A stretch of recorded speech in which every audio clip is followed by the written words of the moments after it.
अगर आप इंडिया को देखें तो इंडिया का जो इकोसिस्टम है वो किस तरह का है कि वहाँ पे 100th जो है वो यूनिकॉर्न जो है वो आया है। अब अगर आप इमेजिन कर लें कि ये $1 बिलियन के एक जो है वो इन्वेस्टमेंट सौवीं इन्वेस्टमेंट हो चुकी है, तो बाकी इससे छोटी भी तो इन्वेस्टमेंट्स होंगी। और इंडिया को कहा जा रहा है कि इस वक्त डिक्लेयर कर रहे हैं कि वो टॉप थर्ड कंट्री है जो कि यूनिकॉर्न को कंपनीज को होस्ट कर रहा है, खास करके 2021 में। तो आप सोचते हैं हमारे यहाँ एक बड़ा रॉ और एमेच्योर टैलेंट है आईटी की साइड पर।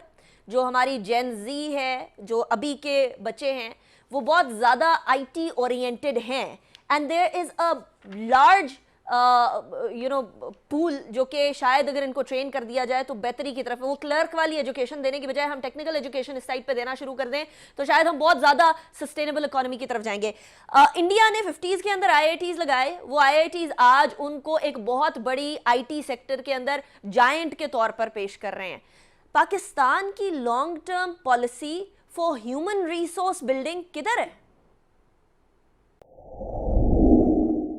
अगर आप इंडिया को देखें तो इंडिया का जो इकोसिस्टम है वो किस तरह का है कि वहाँ पे 100th जो है वो यूनिकॉर्न जो है वो आया है।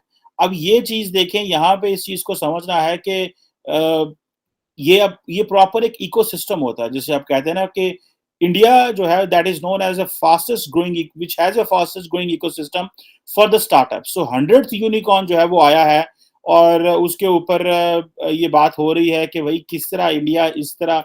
और नॉर्मली एक यूनिकॉर्न जो होता है वो दैट इज $1 बिलियन की ऑलमोस्ट एक इन्वेस्टमेंट होती है। अब आप ये इमेजिन कर लें कि इस यूनिकॉर्न को कहा जाता है कि एक यूनिकॉर्न होता है, एक स्टार्टअप होता है। आप देखें कि अगर ये 100th यूनिकॉर्न है, यानी कि 100th $1 बिलियन की इन्वेस्टमेंट है। और अमूमन ये $1 बिलियन की होती है, लेकिन इससे ज्यादा की भी ये समझी जा सकती है। अब अगर आप इमेजिन कर लें कि ये $1 बिलियन के एक जो है वो इन्वेस्टमेंट सौवीं इन्वेस्टमेंट हो चुकी है, तो बाकी इससे छोटी भी तो इन्वेस्टमेंट्स होंगी। और इंडिया को कहा जा रहा है कि इस वक्त डिक्लेयर कर रहे हैं कि वो टॉप थर्ड कंट्री है जो कि यूनिकॉर्न को कंपनीज को होस्ट कर रहा है, खास करके 2021 में। तो आप इमेजिन करें कि जिसमें तकरीबन जो है वो 33 इंडियन स्टार्टअप्स भी हैं अदर दैन जो बाहर से आ रहे हैं। सो अब आप इमेजिन कर लें कि जो चाइनीज हैं उन्होंने 2021 में सुनने में आया कि वहां पे 74 यूनिकॉर्न्स आए। सो यूएसए में तकरीबन 254 यूनिकॉर्न्स जो हैं वो आए हैं। तो अब इमेजिन कर लें कि इंडिया जो है वो अगर 100 ले रहा है, जो है वो चाइनीज जो है वो 74 ले रहे हैं, अमेरिकन 254 ले रहे हैं। तो कितने बड़े पैमाने पे जो है वो इंडिया के अंदर इन्वेस्टमेंट्स आ रही हैं।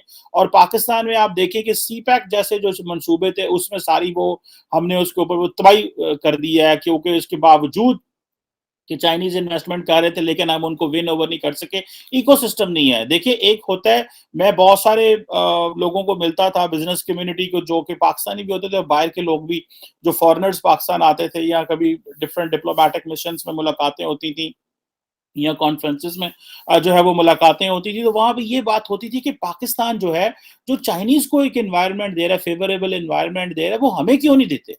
अच्छा, मजे की बात है, चाइनीज का फेवरेबल एनवायरनमेंट की हालत ये है कि आप जो है वो सारे जो चाइनीज प्रोजेक्ट्स वो बंद पड़े हुए हैं। और सीपैक के रिलेटेड जितने भी कारोबार थे, जो मंसूबे थे, वो भी मुअत्तल हो गए थे। और जिसे आप कह लें कि इमरान खान साहब ने जो है वो इतने वो आके सारे सीपैक को रिव्यू करना शुरू कर दिया और खुद माने कि सारे सीपैक के प्रोजेक्ट्स जो है वो जो है, अब इंडिया में कोई सीपैक तो नहीं है, इंडिया में कोई चाइनीज इन्वेस्टमेंट तो नहीं है इस वक्त। अदर देन दैट के यानी I mean to say that CPEC like Chinese investment तो नहीं है।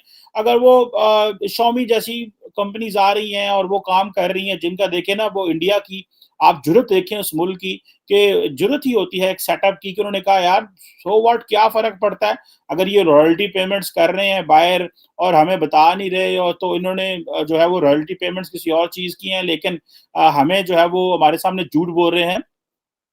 मेरा ख्याल है कि इंडिया ने पकड़ के चाइनीज को मुश्किल में डाल दिया और वो चाइनीज इन्वेस्टमेंट जो बाकी पड़ी हुई थी उनको भी, और जो बाहर से इन्वेस्टमेंट्स आ रही थी उनको भी डाल दिया, मुश्किल में डाल दिया कि भाई आप इस तरह के काम नहीं कर सकते। और इधर पाकिस्तान है कि चाइनीज इन्वेस्टमेंट करना चाह रहे हैं और हम उनको एक एनवायरनमेंट नहीं प्रोवाइड कर रहे।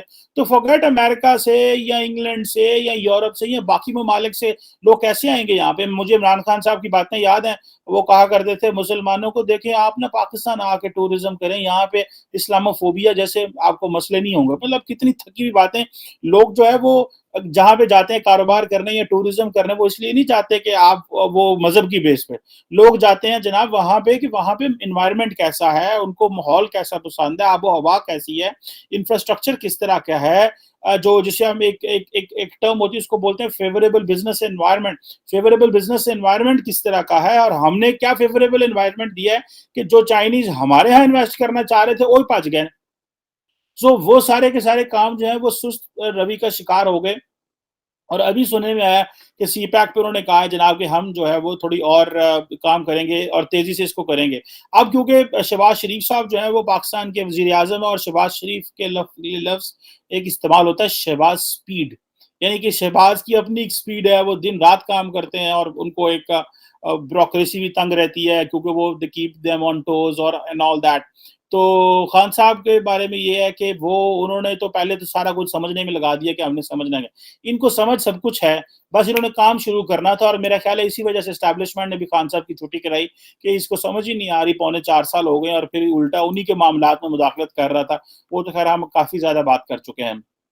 और अगर आप देखें कि ये जो और खासतौर पे ये जो अरबों डॉलर के प्रोजेक्ट्स पे ये सारे के सारे रुक गए और सनतें ना, जो फैक्ट्रियां लगनी थी वो भी ना लगी, और सबसे बढ़ के जो एक्सक्लूसिव इकोनॉमिक जोन्स बनने थे वो इकोनॉमिक जोन्स ना बन सके। और इसके बावजूद कि दोनों मुल्क इंटरेस्टेड थे और ये इकोनॉमिक जोन्स बनने से चीनी कंपनियों ने इंडस्ट्रीज पाकिस्तान में लेके आनी थी और ये टेक्नोलॉजी ट्रांसफर होना था और हमारे लोगों को जॉब्स मिलनी थी। लेकिन ये इकोनॉमिक जोन उस तरह ना चल सके और हम उसी उधर से हमारी जॉब्स जो है, इमरान खान कहते थे 1 करोड़ नौकरी होगी, वो 1 करोड़ सारे लोग बेरोजगार होना शुरू हो गए, इन्फ्लेशन होगी, IMF ने अपनी डिमांड्स आगे रख दी। रजा बाकर साहब जो कि IMF के वायसराय थे वो कराची में बैठ के वो IMF की पॉलिसीज इंप्लीमेंट करवाते रहे। आज सुबह भी शायद मैं आप लोगों से कल परसों शायद बात कर रहा था कि भाई देखो किस तरह का मुल्क है कि IMF ने जो भेजा हुआ गवर्नर लगा हुआ है, लेकिन फॉरेन जो फाइनेंस मिनिस्टर्स हैं 4 बदले हैं और आपके जो फॉरेन फाइनेंस सेक्रेटरीज हैं वो 5 बदले हैं।